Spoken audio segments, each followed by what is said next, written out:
Welcome back to MFO, everybody. Thanks for tuning in to another episode. You know, as fishermen, we have to read signs and make assumptions. You're driving down the lake, you see a flock of birds diving, and you recognize that sign and you say, hey, I got to go over there because there's probably bass in the area because there's bait fish. You kind of look at what you see and then you make assumptions about what's going on. A lot of times that pays off. Last week, I saw some signs and I made some assumptions. B.A.S.S put out the EQ schedule, the EQ qualifying schedule last week, like before Christmas even. Last year, the year before, they didn't put it out until the season was well underway. Why the change?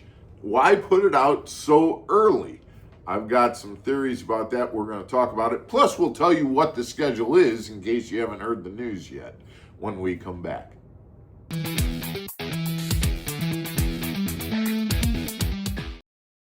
Welcome back to Mark Fisher Outdoors, everybody. I'm Mark Fisher. So let's start with what the schedule is for the EQ qualifiers. There are three of them, and you remember, just to kind of give you some background, there are two EQ qualifiers for the Bassmaster Opens. You can either fish in Division 1 or Division 2, and then the top guys from both of those divisions, along with any elite anglers that are in fear for their professional career because they're at the bottom, can get into the EQ qualifiers, which is the last three tournaments. Those guys go in, and then the top 10 make it to the elites.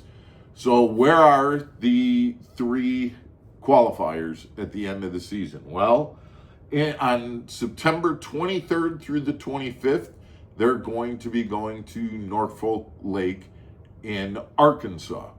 And then a month later in October, they'll be going down to Louisiana on Toledo Bend. And then the final qualifier will be at Guntersville, November 11th through the 13th. So they've got those three lakes, good lakes. It should be good fishing and a lot of diverse and fun fishing. Oh, and by the way, they're going to follow the same format where they one of the tournaments by flip of the coin, either the Norfolk tournament or the Toledo Bend, will have forward facing and the other will not. And that's for sure. One will, one won't. And then Guntersville will be a flip of the coin to determine whether it is or isn't. So possibility of two of those tournaments either having forward facing or not having. One for sure will, and then the last one, that Guntersville one, will be a flip of the coin.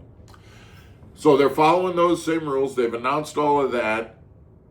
The question is, why are they announcing it already?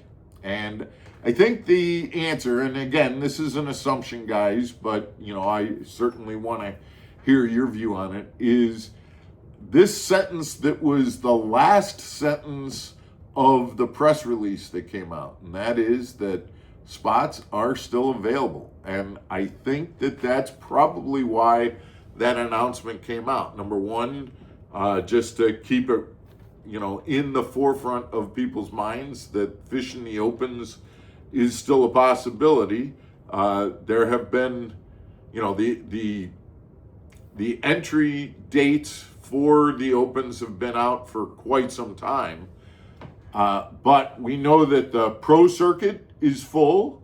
The pro circuit has 150 anglers signed up. They're taking guys on a waiting list because they are not going to accept more than 150.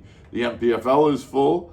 I've heard that the new dual threat team league is getting a lot of interest. And so I think when you look at just the number of anglers that want a tournament fish, I think they're probably struggling a little bit compared to last year in terms of getting decent field sizes for the opens. And so putting this press release out indicating where the qualifiers are going to be and just renewing that potential interest is probably why that's going on. It's kind of a sign, I know that there are guys that want to fish the opens. They want that chance to qualify for the elites.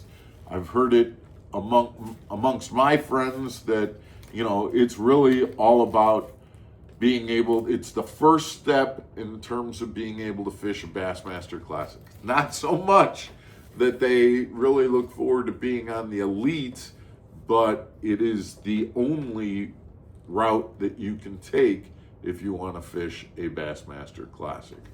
And so I would guess that that's probably why this information got put out now rather than holding it. Holding it doesn't do any good for bass because by that point, guys are either signed up or not. You can put that information out now and it might entice some people to sign up. If they wait, you're creating drama, but that drama isn't going to have an impact. And right now, the impact that I think Bass needs is to get people to sign up for the opens. That's my opinion on it. I'm looking off in the horizon, seeing those birds, and that's the way I'm reading that.